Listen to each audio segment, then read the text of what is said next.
the Arizona Diamondbacks. Woo! The Diamondbacks were written off in the regular season.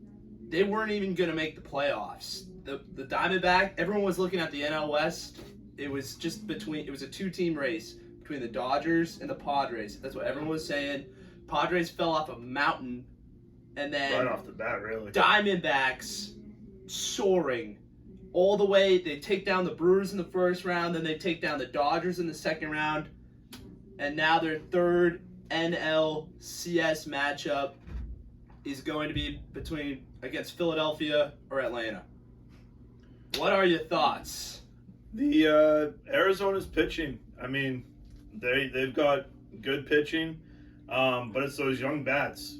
You got Alec Thomas, Corbin Carroll, Ketel Martes has been really hot. I know he's not a young bat, but he's been really hot.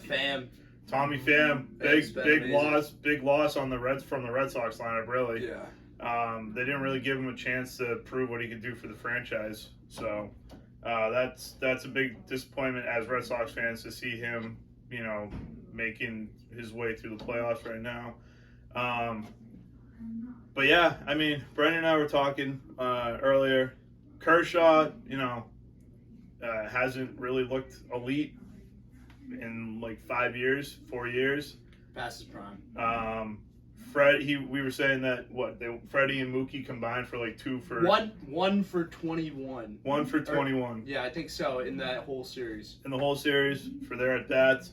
I don't know what's going on with Mookie, but we said this before on a previous podcast on Face the Facts and everything.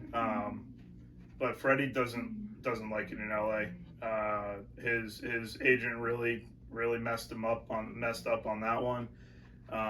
So I'm not too surprised that he didn't do too well. But yeah, I mean, it's those young bats in Arizona. Tommy Pham, veteran presence there with his bat, Ketel Marte, and that pitching. That pitching's just been holding up for them too. I think a huge trade for the Diamondbacks was the Lourdes Gurriel and Gabriel Moreno for what's his name? Somebody please help me out here. The outfielder for the Blue Jays. The guy they got, Dalton Varsho. For Dalton Varsho. Dalton Varshow's about a 220 hitter. Big bat. I'm not really a big fan of him. Lourdes Gurriel hit about 25 homers this year. Gabriel Moreno's the catcher of the future. I mean, that's the type of trades that get you to the NLCS. And you have, between Gallen, Merrill Kelly, Fat, all those guys, they're all just elite pitching. Fat was electric. Yeah. In the postseason so far. I mean, it's just pitching obviously wins. I know we say it a lot, but, I mean, Arizona just shut down the second or third best lineup in the MLB. They shut down two bona fide superstars who could win the MVP this year. And they dispatched them like nothing. I'd say LA right now after San Diego's major collapse is number 2 lineup in the majors behind probably Philadelphia. Honestly, I would say Atlanta's is still number 1, and then I was gonna put Philly, and then probably the Dodgers are in that mix. But I mean, still a top 3 or 4 lineup. You're shutting them down night after night, day after day. I'm really interested to see them against probably an even better lineup in the Phillies or the Braves. I want to see that. And they're going to get the matchups that they want too, because they'll get a day or 2 off. So we'll see how that goes. I want to know what the odds were if anyone took a Diamondback sweep before the series started. Yeah. Gotta be. If anyone That's did, wild odds. leave it in the comments. I want to know. No, exciting stuff out of Arizona. We'll see how they do. We'll talk about their potential matchup, the other NL series. The Philadelphia Phillies are in the lead 2-1 against the Atlanta Braves off of a huge clutch home run by Austin Riley to keep the Braves alive in Game 2 in the 8th inning when they were down 4-0. Mm-hmm. They come back, they clawed a 4-2, and then, I think 4-3. 4-3, yeah. And then Austin Riley ties the series up. Then they get shelled 10-2 in Game 3, absolutely blown out of the water. What are your thoughts going into what could be the closeout game for the Philadelphia Phillies? That's just something that No, you go. that's just something that the Phillies do. I mean, you give up a game like that, and then they come roaring back and just absolutely demolish their opponent. And I just don't see them looking back now. I see them beating the Braves.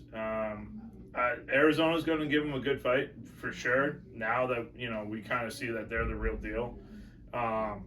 But I do still think that the Phillies are going to come out of this series and they're going to probably win in, like, I know we'll talk about this at another point, but they'll probably win in like 5 or 6 against Arizona.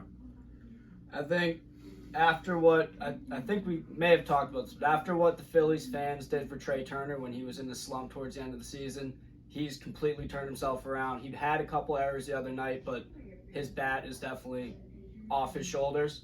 They're a scary team. They're a fun team to watch. They're a scary lineup to face, even if 1 or 2 of them have a hot bat. But, I mean, they've proven that time and time again these last couple games, it's not just 2 bats that are hot. It's everyone getting hits, everyone contributing. They're playing smart baseball right now. And I think the Diamondbacks, getting through the Brewers, people were still like, how legit are they? Sweeping the Dodgers definitely proved themselves. That I'm hoping for a Phillies-Dodgers matchup. I think that's going to be a crazy. Hopefully goes Phillies D-backs. Phillies and Diamondbacks. My apologies. Dodgers are out. I'm hoping for that matchup because that would be a crazy one to watch. I can't believe the change that Bryce Harper's made in Philly. First year he's getting booed and everything. I thought he'd ask out. Didn't have a great year the second year. All of a sudden, I believe this is his 4th or 5th year. All of a sudden he flipped it, and now he's Phillies. He's the perfect Philly kid now. He's perfect for that stadium. He's perfect for that team. Gets every clutch hit. Always delivers. I mean, 2 home runs last night. It's just the guy went from being called a choke, can't win with the Nationals, comes to Philly, leads them to a World Series, and it looks like he's leading them this year too. Even with that 2 bombs. Yeah, kind of reminds me of like a Hunter Pence success story, or a Hunter Pence story turned success story. Yeah, I mean he's a superstar. I was saying it on the Bastard Show last night. It reminds me a little bit of Bautista. Yeah. Just like when the moment grows, he just explodes and destroys people. Absolutely. Can't leave a pitch over the middle to him. Yeah, that is a very exciting team and an exciting player. I'm not giving up on Atlanta. I know it's a hot take. The smart take is Phillies close it out in their next game. With how this season's gone, you really I just look at Olsen, Acuna, those guys. I'm not turning away from them. I think they're insanely good. It's gonna be a banger. I mean, Acuna's coming off of 40 home runs, 70 stolen base year. That's historical. This is the matchup Historic. that everybody would have wanted next round. Yes. Is Phillies Atlanta. This is the matchup that they For would have 7 wanted to see games to go into the World Series. Yeah. Oh, this is the dream matchup. So now we'll move to the American League. We have the Battle of Texas now with Houston and Called it. and the Rangers. Justin Verlander and Max Scherzer are going to be activated in this series. Scherzer is off the IR. He's good to go. This is going to be what a series. Battle of Texas. I personally think that Texas has a really good chance of upsetting here. I think they're playing with house money, not much pressure on them. I mean, the Astros, obviously, probably the most hated team in baseball, maybe the second most. Always will be. I mean, it is going to be electric inside the Ranger Stadium. And I mean, the Astros have been there. The Astros know what they have to do. But I don't know if they've faced a lineup like this one since the 2018 Red Sox. I mean, this lineup can just flat out rake. They hit every pitcher. They get good at bats 1 through 9. I mean, all their guys are just 30 home run capable guys. Corey Seager's absolutely on fire right now. Josh Jung emerging. Marcus Semien, like 100 RBIs as a leadoff guy. That's like unheard of. That's crazy. Yeah, I mean, that's bonkers. They just score runs. They jump on you. So Houston needs to watch out. That top of the first 2 games in Houston, they got to watch out because Texas might hit a home run or two. This is sorry to interrupt, but this honestly, the way I look at it though is this is Texas's first real test. I mean, they faced Toronto, big whoop. Toronto hasn't proven anything. They faced Baltimore. Baltimore hasn't seen a playoff game in I couldn't tell you how many years. 8 years. Still surprising that they couldn't get one. Yep. The Orioles Couldn't take a game. Yeah. couldn't get one. And now they're facing Houston, who has probably the most playoff experience in all the teams that are still in the playoffs right now. Yeah. So it's really going to be a tough test for Texas. That lineup is pretty good though for Texas, but I mean, you have that pitching for Houston. Who knows how well they're going to do coming off injury and everything now.